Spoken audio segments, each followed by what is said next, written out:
Conor McGregor and 50 Cent, who were once locked in a bitter feud, have shocked everyone by being spotted laughing and hugging together in Ireland. The reunion happened at McGregor's well-known pub, the Black Forge, but McGregor wasn't just hosting, he was hyping up the meet on Instagram, posting photos with 50 Cent and Dayhouse, wishing the rapper a happy birthday with the caption, "Happy birthday, 50.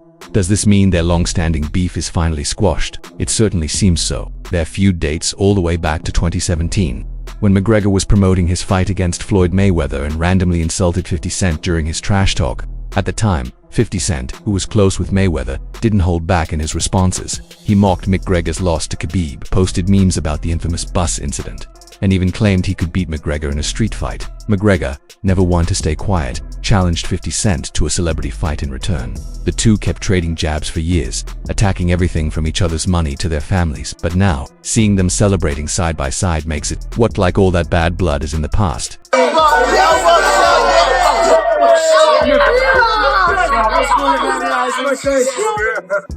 Boss level, yeah, brother.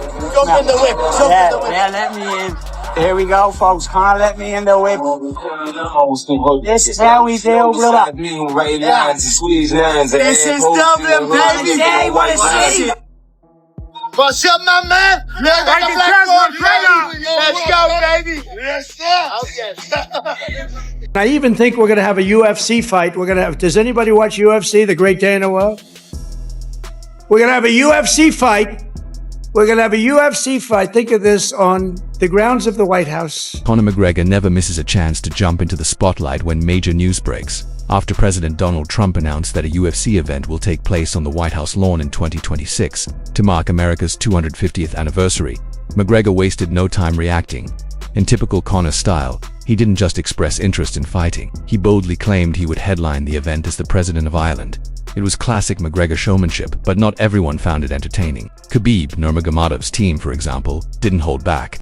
Ali Abdelaziz, Khabib's manager, fired back at Conor's comments, completely ripping apart his statement. Being told the White House is going to have a heavy street drugs test policy, Abdelaziz wrote on X. And we all know you cannot pass that. Maybe you can go fight on a China card. No cocaine in the White House anymore. One thing is certain, the excitement around this potential 2026 UFC event is already off the charts. Fighters are wasting no time putting their names forward. Mibelis has expressed that he wants to be part of the card, and Shara Bullet also hinted at his interest in fighting at the event.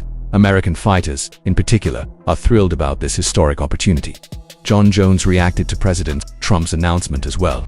He shared a post saying, "Just got back in the testing pool for like 2 weeks. Thought I'd keep my options open." Yo, just wanted to wish you all a very happy and proud 4th of July.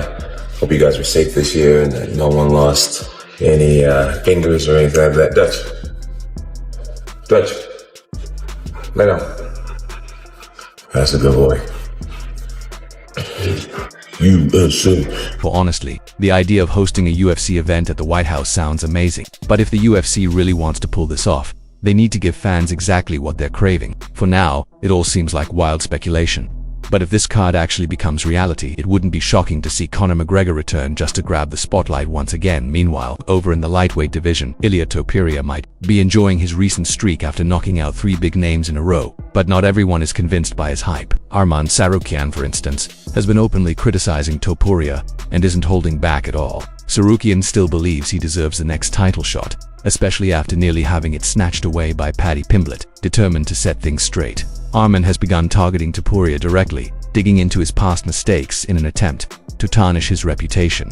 But to be fair, Topuria gave him a reason. At a recent press conference, Topuria mocked Tsarukyan for pulling out of UFC 311. In response, Arman hit back online with a cutting post saying, "And West Till Death dropped a concept card for the UFC's potential event at the White House in 2026. The card featured some massive matchups: Jon Jones versus Tom Aspinall, Conor McGregor versus Michael Chandler, Strickland versus Adesanya 2, and even Sean O'Malley versus Corey Sandhagen.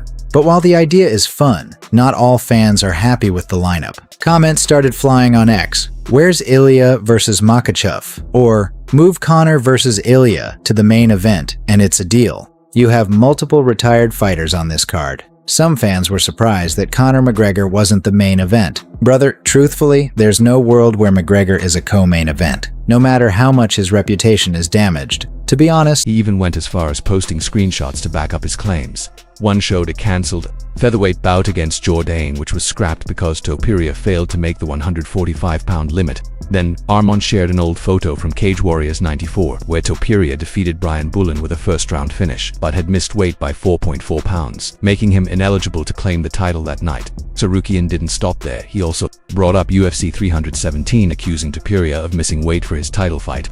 Arman claimed that Topuria originally weighed in at 155.5 pounds, but that the commission quietly adjusted it to make the fight official. He posted a screenshot with the caption, "Topuria missed weight," and the commission covered it up. However, many fans saw these accusations as nothing more than jealousy. After all, if it came from someone who had never struggled with weight cuts, maybe people would take it more seriously. But Tsarukyan himself has missed weight in the past. As one fan put it bluntly, "Bro," fired back online with a sharp post, writing, "Another fun fact, Topuria misses weight regularly. So save the fairy tales about fighting with one arm. You pulled out of the fight with Charles Jourdain, Hermanito." He even posted screenshots. One showed the cancelled featherweight fight against Jourdain, a bout that was scrapped because Topuria didn't make the 145 limit. At the end of the day, it looks like most fans are backing Topuria. He successfully made weight last week, secured a dominant win, and continues to prove himself inside the octagon. But what's your take on this? Do you think Arman is revealing something genuine here, or is this just jealousy and frustration on his part?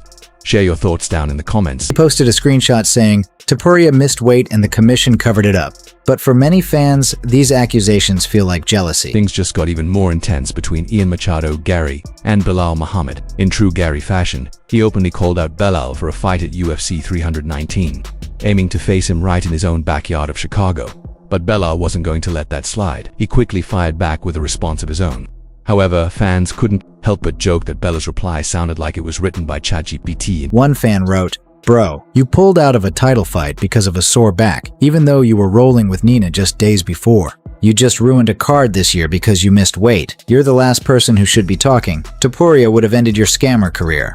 Arman, are you genuinely brain dead? Bro used a random-ass Twitter account as a source. He fought on Cage Warriors last minute on short notice. He made weight last week easily. You can see the scale never hit the top of the bar. Please seek help.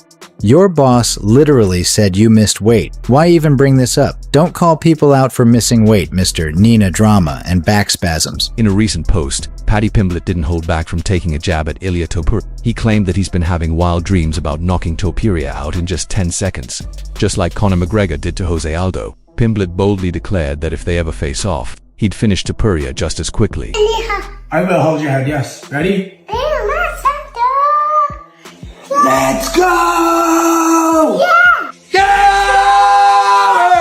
These to have a long history of trash talk and nearly coming to blows. But the real question is, could Paddy actually pull off an upset like McGregor did against Aldo, or would Topuria finish him just as quickly?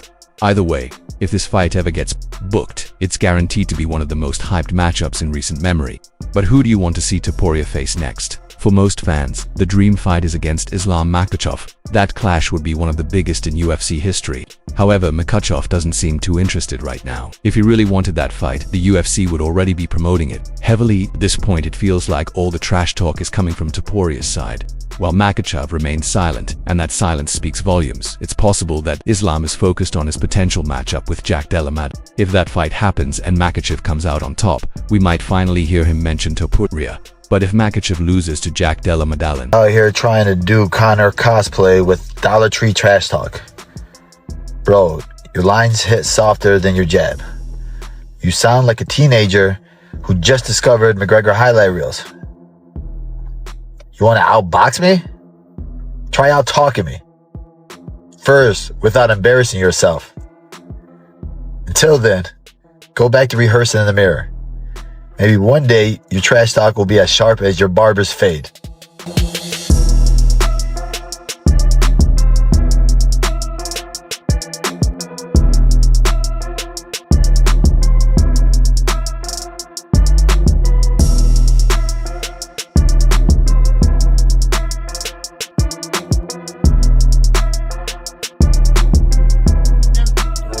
Belal Muhammad is continuing to call out Kamaru Usman.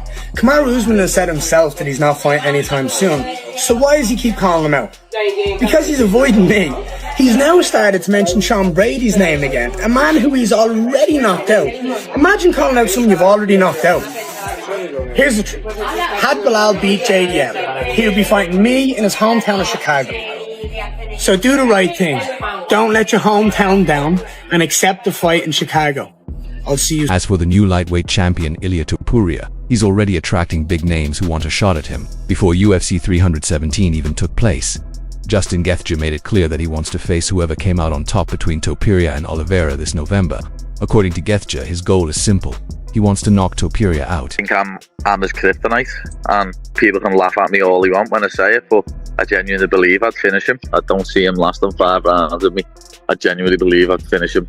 Keep having mad dreams that I finish him in like the first 10 seconds at Aldo, but that wouldn't be good enough for him. I'd want to beat him up for a consistent couple of rounds, hit him with over like 70 elbows, disfigure him a little bit, and then finish. Sean Strickland is known for speaking his mind, whether he's inside the cage or outside of it. But that same outspoken attitude may have cost him a place at one of MMA's most respected gyms.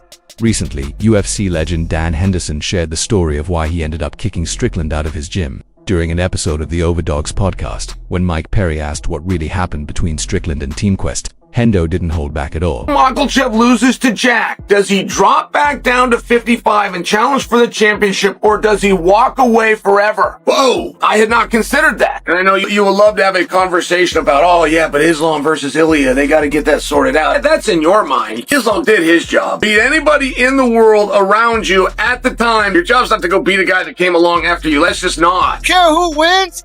I just want to fight the winner. Tapura's, the big name right now, Cocky. I would love to knock him out, but Oliveira beat me, so I want to fight him again. So I don't care who wins. I hope one of them gets put to sleep, and I get to fight the winner in November in Madison Square Garden. So you talk a lot of trash. For me, it was like very important to catch this guy. Honestly, like Herb Dean saved his life, 100%. He saved his life. Can you imagine? Okay, no Herb Dean here. What he gonna do? He's gonna die because I catch him. He go like this, and you have to watch fight. Herb Dean come and he do like this, like this, And it was like not enough for me. This is make me sad, You understand?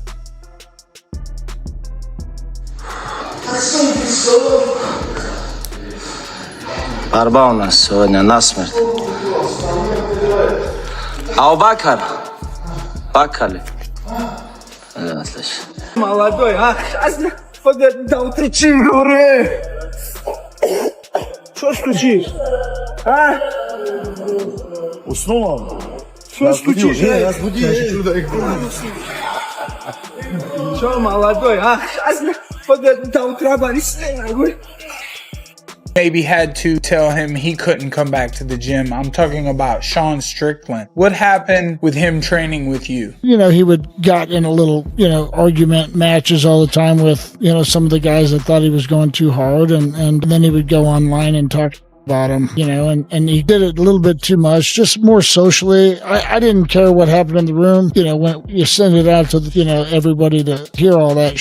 I'm like, it's just disrespectful for your training partners, guys that are in there training with you to help you out as well. He just did it too many times. I warned him a bunch and then finally just said, hey, dude, you got to go. But he was a good training partner, and I enjoyed having him in there and liked having a guy that, is in there that goes hard. That's like a gun store. Yeah, and then I got my care again. So I put this. How do you go on us? That's the Seagull I showed you last night. I picked this. See this. If you enjoyed this video, make sure to give it a like and subscribe to the channel. We really appreciate your support.